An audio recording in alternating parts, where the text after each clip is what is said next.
For the past year, I took on a new corporate job. It was long hours, lots of stress, I had to work on the weekends, but despite that, I was able to build a physique so sexy that the divorce rate in accounting department just went through the roof.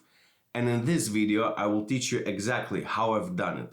This video is an addition to my previous one, Become the Most Jacked in the Office, so if you are interested, watch that one as well. Here I will focus more on the training part itself and matching your gym with your work. I'm not gonna give you a bullshit advice like how to find your maintenance calories and how much protein you should eat, because I'm not completely retarded, and if you are not as well, you can really find it online. So let me break it down quickly. First of all, do exercises that bodybuilders do. Stop doing bullshit. Second, one more rep mindset. Then take a full week off every 6th week while pairing with the busy season. Don't be afraid to abuse caffeine and cut out the gym time only to the essentials. By far the biggest mistake I see 26 plus year olds doing in the gym is doing some bullshit exercises that they don't even know what they are about. Just ask yourself a brain dead question. Can you imagine a bodybuilder doing that exercise?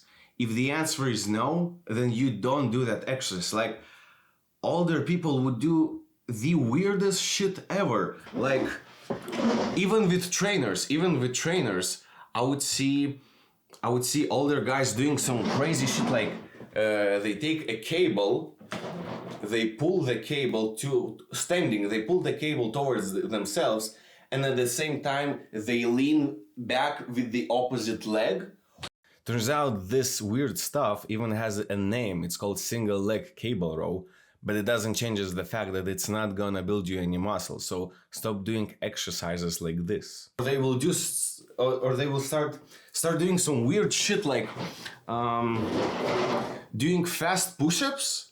Then you stand up, you jump, you clap your arms, you spin around 360, then you jump further like a frog, and then you just do some, I don't know, some weird fucking African tribal dances. Like, stop doing that shit. I know it's not very specific what I'm telling here, but it's just for you to imagine how brain dead it looks like. If you can't, so, okay, here are the rules of thumb for you to understand if you should do that exercise or not. First of all, if you can't imagine a bodybuilder doing that exercise, don't do this. Weighted dips and weighted pull-ups are the only allowed bodyweight exercises. If you can't do a bodyweight regular pull-up or dip, don't do that with the assisted machine. Assisted machine, don't do that. Resistance band, don't do that. Just stick to barbells, dumbbells, kettlebells, and machines. That's it. That's really it. If you're doing an exercise and you catch me staring at you for longer than 2 seconds with this kind of face, don't do that exercise. It means I'm disgusted. If you can't clearly state which muscle does this exercise trains, don't do that. Don't do any of the Olympic powerlifting exercises. Like, don't do any of the bench press, don't do deadlift, don't do barbell back squats. And final, if you are able to do less than 8 reps per set, you either don't do that exercise at all or you lower the weight. Now, second thing is to have one more rep mindset. It's the thing that I've implemented maybe 1 year ago. So you would take your workout tracking app and you would check how many reps with what weight have you done in the previous session. So in the current session, you take the same weight and, for example, you've done like 11 reps.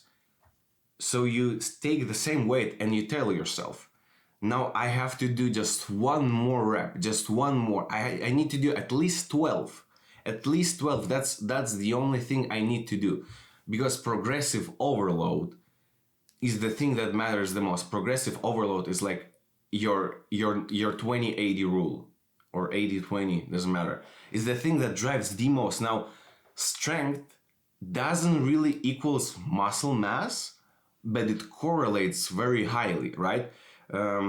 If you track it that way for the rep range of 2 to 4 reps, it won't really mean more muscle growth. But if you are working in a 8 to 15 rep range, that's the best rep range for muscle mass itself. I can guarantee with 99%, if you do progressive overload in that rep range, your muscle mass, like the actual volume, like the chunks on your arms, will grow. Like I promise you. So that's what you do. And specifically, you focus on that on the first set of each exercise. Second set doesn't matter that much. Third set doesn't matter that much, because that would depend a lot on how rested you are, and it doesn't really matter that much. So focus only on the first set itself. If you are able to do one more rep, that's great. That's all you need. But also try to do that on the second set. Also try to do that on the third set. Now, if you fail on the first set to increase your rep count, that's fine. Don't feel ashamed about it, but just try to increase the rep count on the next set and on the next one and on the next one.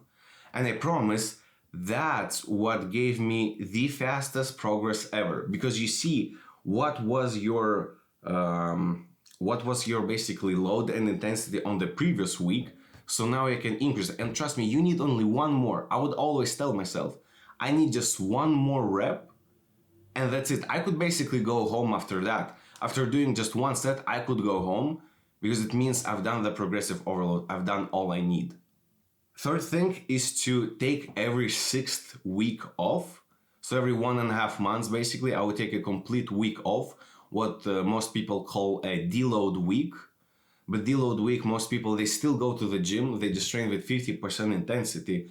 I find it a complete waste of time. Why would you go to the gym? Because it takes the same amount of time, but you train with 50% of intensity. I just take complete week off, and I try to pair that with the busy season at my job. So since I work in a hedge fund, roughly every 3 months, we have an earnings season when companies report their financial statements, and that usually lasts for 3 weeks. So I would find the busiest week where I will have the most reports, and I completely take that week off. Now, if it spans for longer than 1 week, then I would only go on weekends.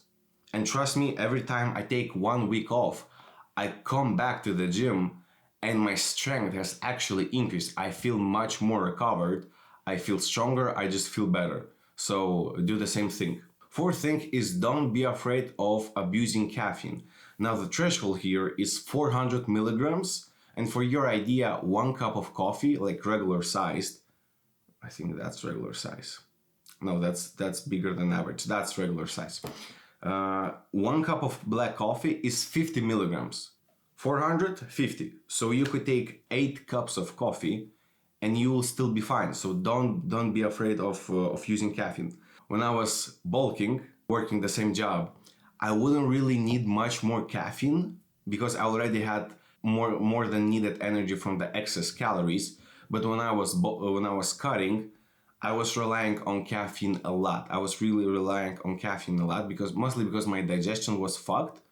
But I would always take like 3 cups of coffee during the day, and then a pre-workout before the workout itself, usually in the form of a caffeine pill. So my daily intake of caffeine was around 250, 300. So I still had 100 milligrams buffer. So don't be afraid to use more caffeine if you have to, because it makes your workouts just so much more enjoyable. And fifth thing, cut out your gym time to only essentials. And by essentials, I mean your warm-up, your training session itself, and the shower. Because before I worked at my current job, I would also do some cardio, I would also do stretching, then I would also talk to people for nonsense, and then I would also go to sauna. So my total gym time would span to around 3 hours. But when I started working this job, if I would spend 3 hours in the gym, it means I would come back home 11 p.m. and I would have to sleep like less than 7 hours. So that wasn't good for me. So I cut out talking with other people. I cut out the stretching. I cut out the cardio. I cut out my sauna time. Now, if you're on a cut, I wouldn't recommend to cut out the cardio time. When I was cutting, I was still doing 20 minutes of cardio after each and every session, except for legs because I was feeling kind of like a bitch. But don't do that.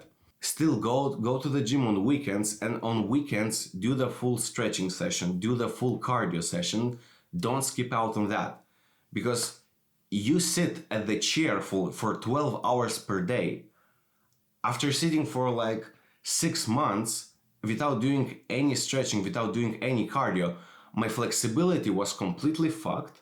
My lower back was completely fucked.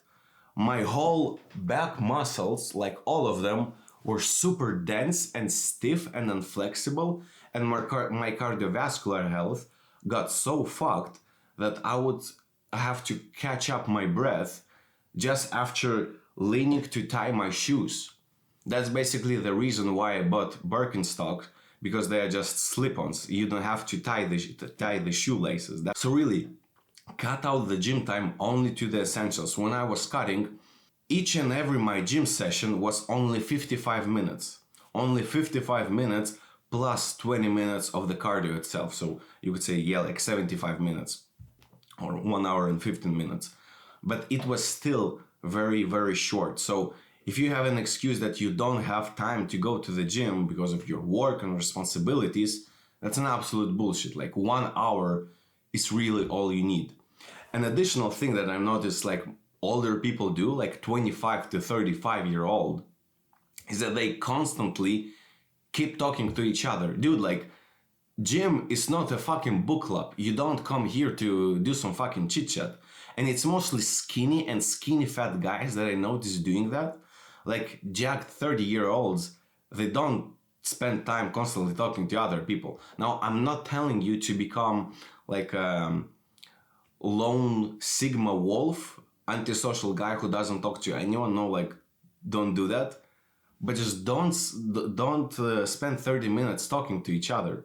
Because, like, you are kind of using the machine that I have to use, and you're kind of not using it at the same time. And it's all the time, like, skinny and skinny fat guys that just constantly come to the gym just to talk to each other. And they talk and talk, and like, I don't know, maybe it pisses me off because I don't have any friends to talk with in the gym. Maybe. But the key point here is cut out your gym time only to the essentials. It's not a social club. It's not a book club where you just discuss all of the evenings and like when you think Strait of Hormuz will get opened, or where the fuck is Didi. I don't know why I said this. Forget about it. So that's how I was able to achieve this physique that got me Sex Symbol of the Office 2025 award. And I'm pretty comfortable about winning the same award for 2026. The main struggle for people is thinking that they have no time to take care of their health because work is a higher priority. Dude, unless you're a president or a heart surgeon, trust me, your job is not that important. Your job is not that important. If you spend one late evening less to go to the gym, no one is going to die. Trust me. There was only one instance, I think 4 months ago, when I was on a capital markets day call for one company that lasted for 4 hours, and it was 7:20 p.m. and I decided, like, fuck this. It was the final hour of the call. And on 7:20 p.m. I said, fuck this, I'm leaving to the gym. Because there were like still 20 minutes of the call left, but I said, like, fuck it, I'm leaving. And a few days after that, I got spanked in my ass, saying like why I've done it. And like somehow guys knew it, that I skipped it to go to the gym. Somehow they knew that I went to the gym, but it doesn't matter. So in 1 year, that was the only instance out of many that I ran into just a little bit of problem, that I skipped my late evening work session and went to the gym instead. And like nothing bad really happened. Nothing bad really happened. They talked about it for like 30 seconds. That's it. So here is the quick recap. Only do exercises that you can imagine a bodybuilder doing. So it's all with barbells, dumbbells, machines, could be weighted dips and pull-ups, but nothing else. Have one more rep mindset, take a full week off every sixth week and pair that with the busy season at work. Don't be afraid to abuse caffeine like pre-workouts, black coffee, and matcha. And cut out the gym time only to the essentials. No useless chit chat because it's not a book club. And also take away sauna, stretching, and cardio. Now, if you're completely retarded like I was, and you could take away only one thing from this video, that would be to have one more rep mindset because that means you're doing progressive overload, that means you're growing.